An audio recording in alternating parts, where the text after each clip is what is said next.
ಸಾಕ್ಷೀಕರಿಸ್ತಾ ಇದ್ದೀರಿ.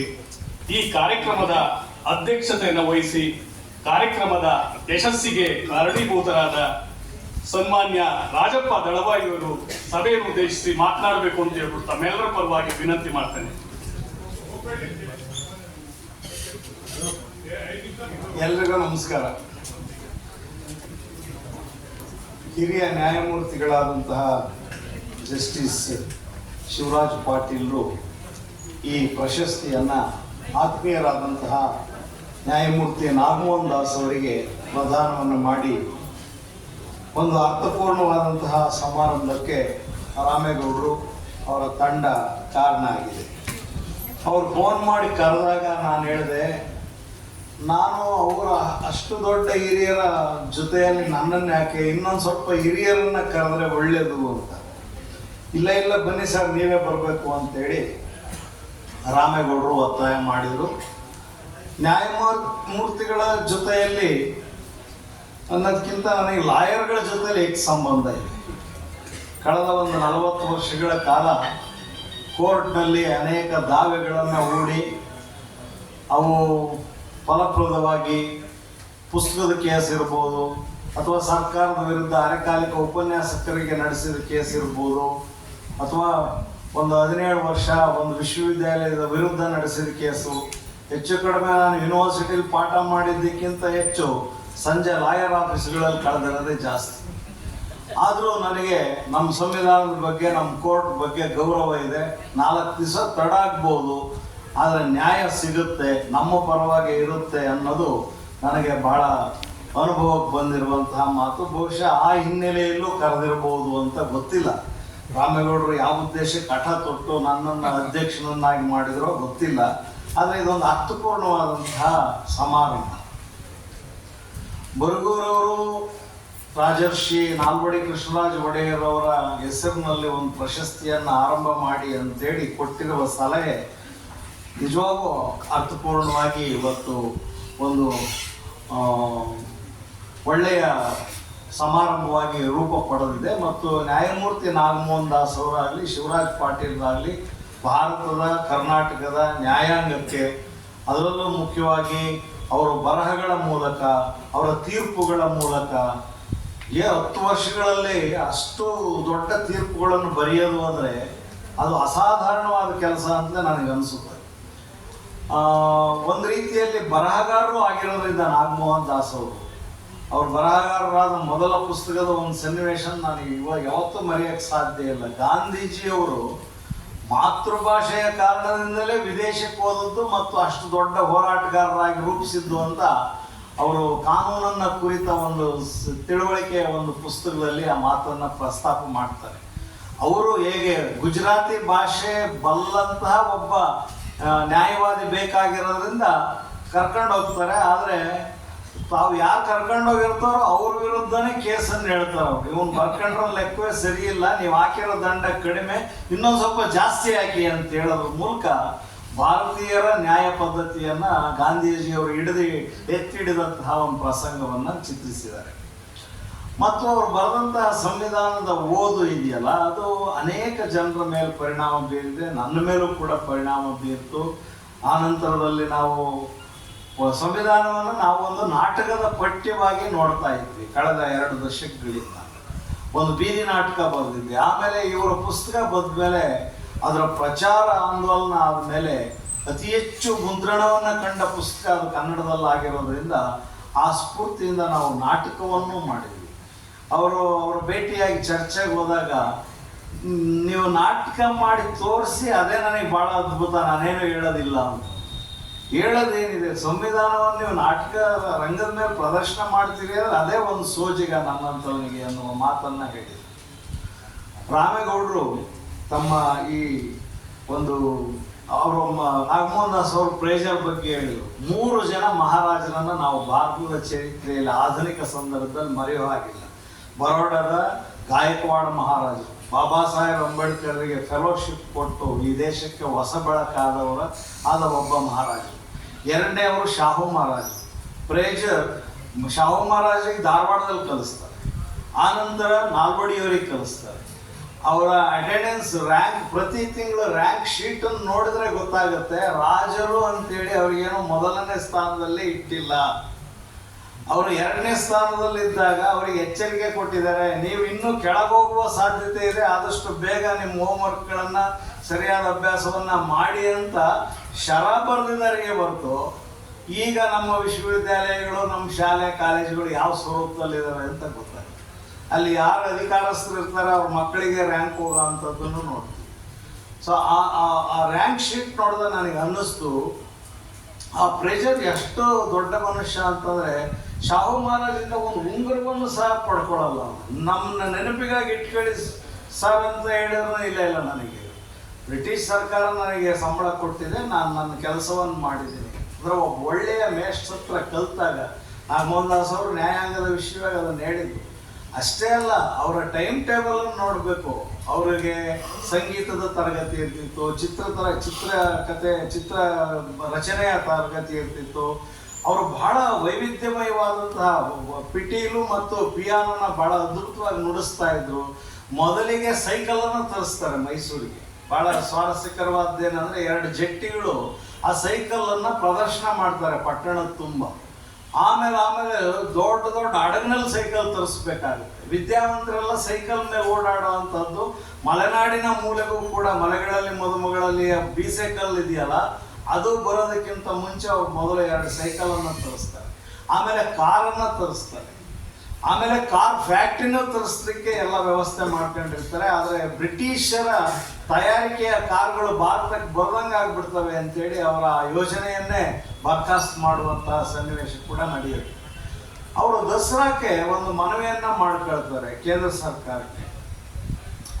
ನಮಗೆ ವಿಮಾನದ ಒಂದು ಭಾಗವನ್ನು ಬಿಡಿ ಭಾಗಗಳನ್ನು ಕಳಿಸಿ ಅದನ್ನೊಂದನ್ನು ಇಲ್ಲಿ ರೂಪಿಸಿ ದಸರಾ ಎಕ್ಸಿಬಿಷನ್ನಲ್ಲಿ ಸಾಮಾನ್ಯ ಜನರು ನೋಡುವಂಥ ಒಂದು ಅನುಕೂಲವನ್ನು ಮಾಡಿಕೊಡಿ ಅಂತ ಬ್ರಿಟಿಷ್ ಸರ್ಕಾರಕ್ಕೆ ಪತ್ರ ಬರೀತಾರೆ. ಅವರು ಅದನ್ನು ಬಿಡಿ ಭಾಗಗಳನ್ನು ಕಳಿಸಿ ಜನರೆಲ್ಲ ವಿಮಾನ ನೋಡೋ ಹಾಗೆ ಮಾಡ್ತಾರೆ. ಅಷ್ಟೇ ಅಲ್ಲ, ಶೂಟಿಂಗ್ ಕ್ಯಾಮ್ರಾವನ್ನು ಮೊಟ್ಟ ಮೊದಲಿಗೆ ತಂದವರು ಅವರೇ ಅನ್ನುವಂತಹದ್ದನ್ನು ನಮ್ಮ ಗೆಳೆಯರಾದ ಗಂಗಾಧರ ಮೊದಲಿಯಾರವರು ತಮ್ಮ ಚಲನಚಿತ್ರ ಇತಿಹಾಸ ಪುಸ್ತಕದಲ್ಲಿ ಚರ್ಚೆ ಮಾಡ್ತಾರೆ. ನಾಲ್ವಡಿಯವರು ಪಾರಂಪರಿಕ ವಿಷಯವಾಗಿ ಅಷ್ಟೇ ಇಲ್ಲ, ತುಂಬ ಆಧುನಿಕವಾದಂತಹ ಒಬ್ಬ ಮನಸ್ಸುಳ್ಳ ರಾಜರು. ವಿಜ್ಞಾನವನ್ನು ಬಹಳ ಸಮರ್ಥವಾಗಿ ಬಳಸ್ಕೊಂಡಂಥವ್ರು. ಮುಖ್ಯವಾಗಿ ಅವರು ಸಹಕಾರಿ ತತ್ವವನ್ನು, ಲೋಕಲ್ ಫಂಡ್ ಅನ್ನುವಂತಹ ಒಂದು ನಾನು ಚಿಕ್ಕವನಿದ್ದಾಗಲೂ ನಮ್ಮ ಪ್ರದೇಶದಲ್ಲಿ ಲೋಕಲ್ ಫಂಡ್ ಆಸ್ಪತ್ರೆ ಅನ್ನುವ ಬೋರ್ಡ್ಗಳು ಇರ್ತಿದ್ವು. ಆ ರೀತಿಯಲ್ಲಿ ಜನ ಸಹಭಾಗಿತ್ವವನ್ನು ಇಟ್ಟುಕೊಂಡು ತಮ್ಮ ಆದಾಯದಲ್ಲಿ ಒಂದು ಸುಖಿ ರಾಜ್ಯವನ್ನು ಸೃಜಿಸಿದಂತಹ ಅವೆಲ್ಲ ಹಳೆಯ ಕರ್ನಾಟಕದಲ್ಲಿ ಬದುಕ್ತಾ ಇರುವಂಥವ್ರು. ನಾವು ಉತ್ತರ ಕರ್ನಾಟಕದ, ಹೈದರಾಬಾದ್ ಕರ್ನಾಟಕದ ಜನಜೀವನವನ್ನು ನಮ್ಮ ಜೊತೆಗೆ ಹೋಲಿಸ್ಕೊಳ್ಳೋಕ್ಕಾಗದೇ ಇರುವಷ್ಟು ವೈಪರೀತ್ಯಗಳಿವೆ. ಅಂಥ ಒಬ್ಬ ರಾಜರ ಹೆಸರಿನಲ್ಲಿ ಅನೇಕ ಚರಿತ್ರೆಯ ಸಂಗತಿಗಳಿವೆ. ಅವನ್ನ ಹೇಳಕ್ಕೆ ಬೇಕಾದಷ್ಟು. ನಾನು ಓದುವ ಕಾಲಕ್ಕೆ ಮೈಸೂರು ವಿಶ್ವವಿದ್ಯಾಲಯದಲ್ಲಿ ನಾಲ್ವಡಿಯವರ ಒಂದು ಸ್ಟ್ಯಾಚ್ಯೂ ಇರಲಿಲ್ಲ. ಆದರೆ ನಮ್ಮ ಚರಿತ್ರೆಯನ್ನು ಸರಿಯಾಗಿ ತಿಳಿತಾ ಬಂದಂತಹ ಹೋರಾಟಗಾರರ ಮೂಲಕ, ಚಳವಳಿಗಳ ಮೂಲಕ ಇವತ್ತು ರಾಜರ್ಷಿ ನಾಲ್ವಡಿಯವರ ಒಂದು ಪ್ರತಿಮೆ ಆ ವಿಶ್ವವಿದ್ಯಾಲಯದ ಮುಂದೆ ಇದೆ. ಅವರ ಕೊಡುಗೆ ಒಂದಲ್ಲ, ನೂರಾರು. ಆ ಒಂದು ಪ್ರಸಂಗವನ್ನು ಹೇಳಿ ನಾನು ಮಾತು ಮುಗಿಸ್ತೀನಿ. ಜುನಗಢ ಅನ್ನುವಂತಹ ಒಂದು ಸಂಸ್ಥಾನ ಹೇಗಿತ್ತು, ಇಂತಹ ಸಂಸ್ಥಾನ ಹೇಗಿತ್ತು ಅನ್ನುವ ಒಂದು ಕಂಪ್ಯಾರಿಸನ್. ಸುಮಾರು 150 ನಾಯಿಗಳನ್ನು ಸಾಕಿರ್ತಾನೆ ಆ ರಾಜ. ಬ್ರಿಟಿಷ್ ಸರ್ಕಾರ ಅಂದರೆ ಭಾರತ ಸರ್ಕಾರ ಬಂದ್ಬಿಡುತ್ತೆ ನಾಳೆಗೆ, ನೀನೇನು ಮಾಡ್ತೀಯ, ನಿನ್ನ ನಾಯಿಗಳನ್ನೆಲ್ಲ ಕೊಂದು ಬಿಡ್ತಾರೆ ಅಂತ ಯಾರೋ ಹೋಗಿ ಅವನಿಗೆ ಗುಲ್ಲೆಬ್ಬಿಸ್ಬಿಡ್ತಾರೆ. ಅವನು ಸ್ವಾತಂತ್ರ್ಯ ಬರೋ ಹಿಂದಿನ ದಿವಸ ತನ್ನೆಲ್ಲ ನಾಯಿಗಳನ್ನು ಸಾಯಿಸಿ ತಾನು ಕೂಡ ಶೂಟ್ ಮಾಡಿಕೊಂಡು ಸತ್ತೋಗ್ತಾನೆ. ಅಂಥ ವಿಚಿತ್ರ ರಾಜರು ಇದ್ದ ದೇಶದಲ್ಲಿ ಇಂತಹ ರಾಜರು ಜನಪರವಾಗಿ ಕೆಲಸ ಮಾಡಿದ್ದಾರೆ. ಅವರ ಕೊಡುಗೆ ಅಪಾರವಾದ್ದು. ಮತ್ತು ಅವರಿಗೆ ಒಂದು ಬಹಳ ಒಳ್ಳೆಯ ತಿಳುವಳಿಕೆ ಏನಿತ್ತಂದರೆ, ಮಿಲ್ಲರ್ ಕಮಿಷನ್ ಬರುವ ಹೊತ್ತಿಗೆ ಅವರು ಸಾಕಷ್ಟು ವಿಷಯಗಳಲ್ಲಿ ಪರಿಣಿತರಾಗಿದ್ದರು. ಹಿಂದುಳಿದವರ ಚಳುವಳಿ ಬಹಳ ಪ್ರಧಾನವಾಗಿತ್ತು. ಮುಖ್ಯವಾಗಿ ಮಿಲ್ಲರ್ ಕಮಿಷನ್ನ ಮೂಲಕ ಶಾಹು ಮಹಾರಾಜರು ಕೊಲ್ಹಾಪುರ ಸಂಸ್ಥಾನದಲ್ಲಿ 1902ರ ಮೀಸಲಾತಿಯನ್ನು ಏನು ಜಾರಿಗೆ ತಂದಿದ್ರು, ನಂತರ ಒಂದು 15-20 ವರ್ಷದಲ್ಲಿ ಇವರು ಕೂಡ ಅಂಥದ್ದನ್ನು ತರಲಿಕ್ಕೆ ಸಾಧ್ಯ ಆಯಿತು. ಆದರೆ ಮೈಸೂರು ಸಂಸ್ಥಾನದಲ್ಲಿ 1874 ಮೀಸಲಾತಿಯ ವಿಷಯಗಳು ಚಾಲ್ತಿಯಲ್ಲಿದ್ವು. ಆದರೆ ಅದಕ್ಕೊಂದು ವೈಜ್ಞಾನಿಕತೆಯನ್ನು ಕೊಟ್ಟದ್ದು ಮಿಲ್ಲರ್ ಕಮಿಷನ್. ಅದರ ಸಮಿತಿಯ ಸದಸ್ಯರೇ ವಿರೋಧ ಮಾಡಿದರೂ ಕೂಡ ಅದು ಒಂದು ರೀತಿಯಲ್ಲಿ ಫಾದರ್ ಆಫ್ ಇಂಡಿಯನ್ ರಿಸರ್ವೇಷನ್. ಅದು ಇವತ್ತು ಏನು ನ್ಯಾಯಮೂರ್ತಿ ನಾಗಮೋಹನ್ ದಾಸ್ ಅವರ ವರದಿಯ ಹೊರಗೆ ಏನಿದೆ, ಅಭಿವೃದ್ಧಿಯ ಸಂದರ್ಭದಲ್ಲಿ ಮೀಸಲಾತಿ ಬಹಳ ಮುಖ್ಯ ಮತ್ತು ನಾಗಮೋಹನ್ ದಾಸ್ ಅವರು ಮೀಸಲಾತಿಯ ಬಗ್ಗೆ ವಿಷಯದಲ್ಲಿ ಬಹಳಷ್ಟು ಕೆಲಸ ಮಾಡಿರುವಂಥ ನ್ಯಾಯಮೂರ್ತಿಗಳು. ಮೀಸಲಾತಿಯ ಬಗೆಗೆ ನಾವು ಅಪಕಲ್ಪನೆಗಳೇ ಜಾಸ್ತಿ ಇವೆ. ಅವುಗಳ ಬಗ್ಗೆ ಸರಿಯಾದ ತಿಳುವಳಿಕೆಗಿಂತ ಅಪಕಲ್ಪನೆಗಳಿವೆ, ಇಲ್ಲಾಂದ್ರೆ ಅಪಕಲ್ಪನೆಗಳನ್ನು ಸೃಷ್ಟಿಸಲಾಗಿದೆ. ನಾವ್ಯಾರು ಮೀಸಲಾತಿಯ ವಿರೋಧವಾಗಿ ಮಾತಾಡೋರು ಯಾರು ಈಗಿರುವ 10% ಮೀಸಲಾತಿಯ ಬಗ್ಗೆ ಮಾತಾಡೋದೇ ಇಲ್ಲ. ಯಾಕಂದ್ರೆ 10%ನ ಎಷ್ಟು ಪರ್ಸೆಂಟ್ ಜನಕ್ಕೆ ಕೊಡಲಾಗಿದೆ ಅನ್ನೋದೇ ಆಶ್ಚರ್ಯಕರ ಈ ದೇಶದಲ್ಲಿ. ಈ ದೇಶದಲ್ಲೇ ಇಂಥದ್ದೆಲ್ಲ ನಡೀಲಿಕ್ಕೆ ಸಾಧ್ಯ ಇಲ್ಲ. ಅದರಿಂದ ಈ ವೇದಿಕೆಯ ಮುಖ್ಯನ ಒಂದು ಅರ್ಥಪೂರ್ಣವಾದಂತಹ ಪ್ರಶಸ್ತಿ ಪ್ರದಾನ ಮತ್ತು ಬಹಳ ಅಪ್ರಾಪ್ರಿಯೇಟ್ ಆದ ಪರ್ಸನಿಗೆ ಕೊಟ್ಟಿದ್ದಾರೆ ಅನ್ನುವಂಥದ್ದು ನನ್ನ ಒಂದು ತಿಳುವಳಿಕೆ. ಯಾಕೆ ಅಂತಂದರೆ ಸಂವಿಧಾನದ ಪ್ರಚಾರ ಅಥವಾ ಸಂವಿಧಾನದ ತಿಳುವಳಿಕೆ ಏನು ಒಂದು ಆಂದೋಲನ ರೀತಿ ಮಾಡಿದ್ದಾರೆ, ಅದು ನಿರಂತರ ಮುಂದುವರಿಬೇಕು. ಅವರ ಹೊಸ ಎಡಿಷನ್ ಏನಿದೆ ಸಂವಿಧಾನದ ಓದು ಬಹಳ ಅರ್ಥಪೂರ್ಣವಾದಂತಹ ಕೃತಿ. ಅದೊಂದು ರೀತಿಯಲ್ಲಿ ಸಾಸಿವೆಯಲ್ಲಿ ಸಾಗರವನ್ನು ಅಡಗಿಸಿ ಇಟ್ಟಂತಹ ಒಂದು ಕೆಲಸ ಮತ್ತು ಅಷ್ಟೇ ಕಲಾತ್ಮಕವಾದ, ಎಲ್ಲಿಯೂ ಬೇಸರ ಆಗದ. ಯಾಕಂದರೆ ನೀವು ಸಂವಿಧಾನ ಓದಿದ್ದೀರಾ ಅಂತ ಕೇಳಿದ್ರೆ ಯಾರೂ ಇದು ಹೇಳೋಕ್ಕಾಗಲ್ಲ.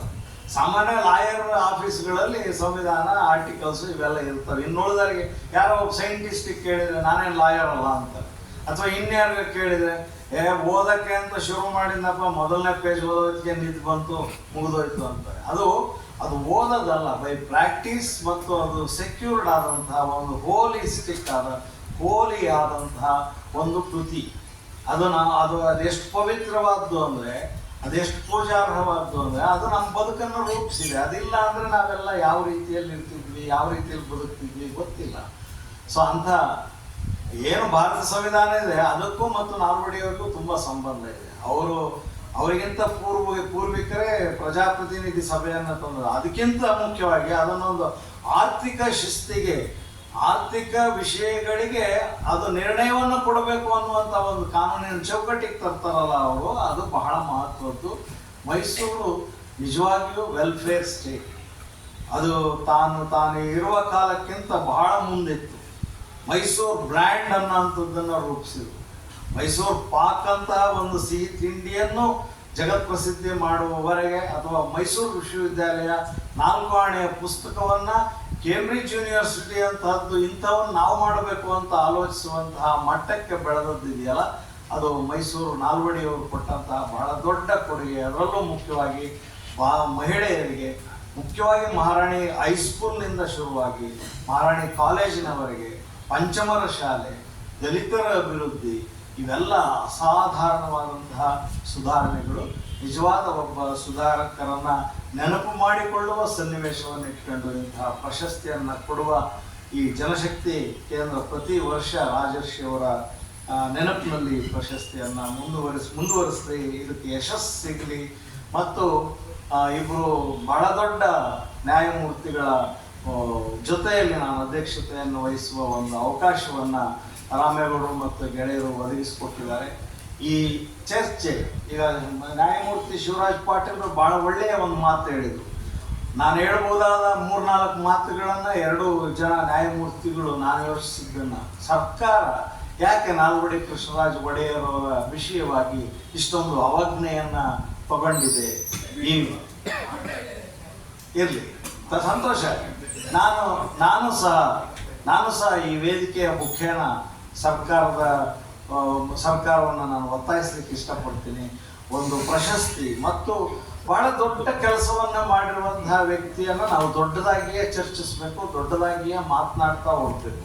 ಕೆಲಸ ಮಾಡಿರುವವರನ್ನ ಗುರುತಿಸ್ತಾ ಇದ್ರೆ, ರೈಟ್ ಟೈಮ್ ರೈಟ್ ಪ್ರೈಸ್ ಮಾಡದೆ ಹೋದರೆ, ಅಥವಾ ನಾವು ಇನ್ಯಾವುದೋ ದಿವಸ ಅದನ್ನು ನೆನಪು ಮಾಡ್ಕೊಳ್ತೀವಿ ಅಂತ ಅಲ್ಲ. ಈಗಾಗಲೇ ಆ ವಿಷಯಗಳು ಸಾಕಷ್ಟು ಚರ್ಚೆ ಆಗಿವೆ. ಮತ್ತೆ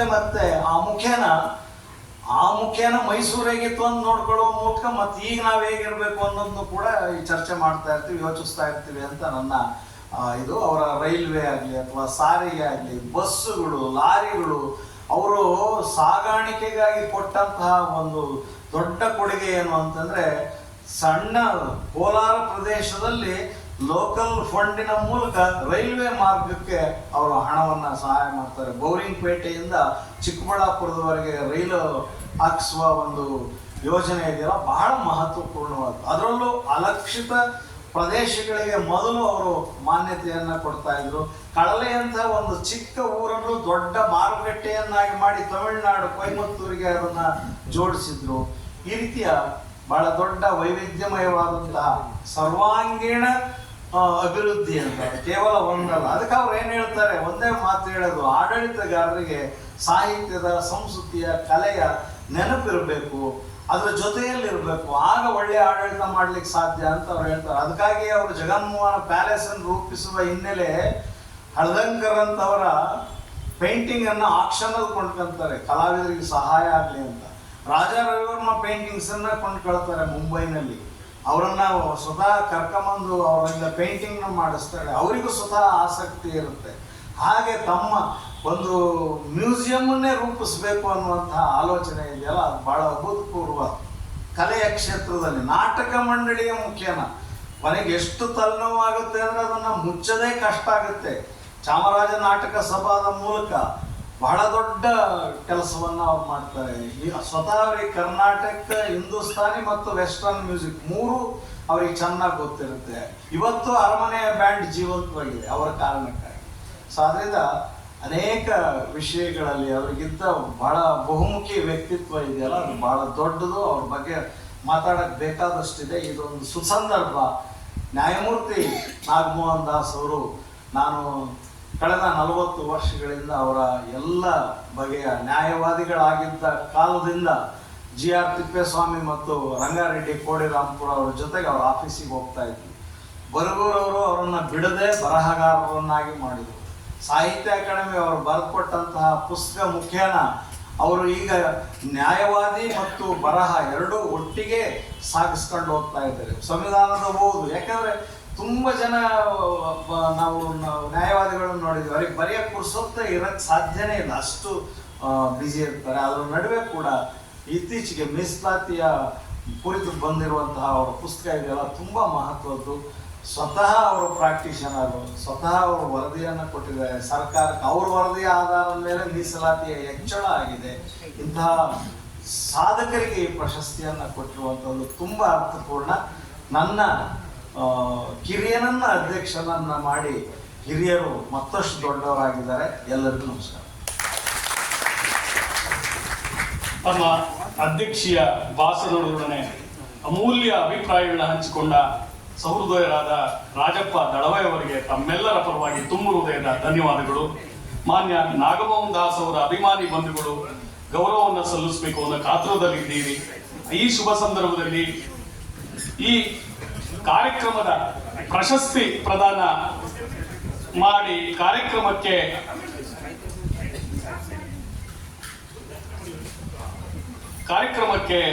ಮೆರುಗು ನೀಡಿದ ಗೌರವಾನ್ವಿತ ನ್ಯಾಯಮೂರ್ತಿ ಡಾಕ್ಟರ್ ಶಿವರಾಜ್ ಪಾಟೀಲ್ ರವರಿಗೆ ನಮ್ಮ ಕನ್ನಡ ಸಂಘರ್ಷ ಸಮಿತಿಯಿಂದ ಗೌರವವನ್ನ ವಂದನಾರ್ಪಣೆಯನ್ನು ಸಲ್ಲಿಸ್ತಾ ಇದ್ದೇವೆ. ಕ್ಷಮೆ ಇರಲಿ. ಕನ್ನಡ ಜನಶಕ್ತಿ ಕೇಂದ್ರದಿಂದ ಗೌರವವನ್ನ ಸಲ್ಲಿಸ್ತಾ ಇದ್ದೇವೆ. ಮಾನ್ಯ ರಾಮಣ್ಣ ಅವರು, JSNDL ರಾಮಕೃಷ್ಣ ಅವರು, ಅದರೊಡನೆ ನಮ್ಮೆಲ್ಲ ಪದಾಧಿಕಾರಿಗಳು ಸಹಕರಿಸಬೇಕು ಅಂತ ವಿನಂತಿ ಮಾಡಿಕೊಳ್ತೇನೆ. ಹಾಗೆಯೇ ಈ ಸುಂದರ ಸಮಾರಂಭದ ಅಧ್ಯಕ್ಷತೆಯನ್ನು ವಹಿಸಿ ಸ್ಮರಣೀಯಗೊಳಿಸಿದ ಸನ್ಮಾನ್ಯ ರಾಜಪ್ಪ ದಳವಾಯಿ ಅವರಿಗೆ ನಮ್ಮ ಕನ್ನಡ ಜನಶಕ್ತಿ ಕೇಂದ್ರ ತಮ್ಮೆಲ್ಲರ ಪರವಾಗಿ ಗೌರವವನ್ನು ಸಲ್ಲಿಸುವುದರ ಜೊತೆಗೆ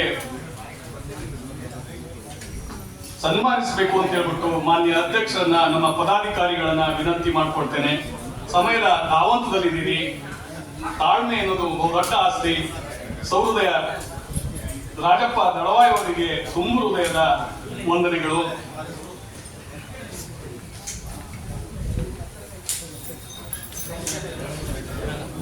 ಸನ್ಮಾನ್ಯ ಗೌರವಾನ್ವಿತ ನ್ಯಾಯಮೂರ್ತಿಗಳು HN ನಾಗಮೋಹನ್ ದಾಸ್ ಅವರಿಗೆ ತಮ್ಮೆಲ್ಲರ ಪರವಾಗಿ ತುಂಬ ಹೃದಯದ ಧನ್ಯವಾದಗಳನ್ನ ಅರ್ಪಿಸ್ತಾ ಇದ್ವಿ. ಹಾಗೆಯೇ ಮುಖ್ಯ ಅತಿಥಿಗಳಾಗಿ ಆಗಮಿಸಿದ ನಿಕಟಪೂರ್ವ ಕೋಶಾಧ್ಯಕ್ಷರು ಕನ್ನಡ ಸಾಹಿತ್ಯ ಪರಿಷತ್ತು ಹಾಗೂ ಕನ್ನಡ ಜನಶಕ್ತಿಯ ನಿರ್ದೇಶಕರಾದ ಸನ್ಮಾನ್ಯ ಪಿ ಮಲ್ಲಿಕಾರ್ಜುನಪ್ಪನವರಿಗೆ ತಮ್ಮೆಲ್ಲರ ಪರವಾಗಿ ತುಂಬ ಹೃದಯದ ಧನ್ಯವಾದಗಳು. ಕನ್ನಡ ಜನಶಕ್ತಿಯ ಅಧ್ಯಕ್ಷರು ಹಾಗೂ ನಮ್ಮೆಲ್ಲರ ಸ್ಫೂರ್ತಿ, ಈ ಕಾರ್ಯಕ್ರಮದ ರೂವಾರಿ ಮಾನ್ಯ ಸಿ.ಕೆ. ರಾಮೇಗೌಡರಿಗೆ ತಮ್ಮೆಲ್ಲರ ಪರವಾಗಿ ತುಂಬ ಹೃದಯದ ಧನ್ಯವಾದಗಳು. ಈ ಶುಭ ಸಂದರ್ಭದಲ್ಲಿ ಕಾರ್ಯಕ್ರಮಕ್ಕೆ ಆಗಮಿಸಿ ಕಾರ್ಯಕ್ರಮವನ್ನ ಸಾಕ್ಷೀಕರಿಸಿದ ತಮ್ಮೆಲ್ಲರಿಗೂ ಕೂಡ ತುಂಬ ಹೃದಯದ ಧನ್ಯವಾದಗಳು. ಈ ಕಾರ್ಯಕ್ರಮಕ್ಕೆ ಆಗಮಿಸಿದ ಪತ್ರಕರ್ತರು, ಮಾಧ್ಯಮದ ಮಿತ್ರರು ಹಾಗೂ ನಮ್ಮ ನಯನ ಸಭಾಂಗಣದ ಆಡಳಿತ ವರ್ಗ, ಎಲ್ಲ ಬಂಧುಗಳು ಎಲ್ಲರಿಗೂ ಕೂಡ ತುಂಬ ಹೃದಯದ ಧನ್ಯವಾದಗಳು. ನಮಸ್ಕಾರ.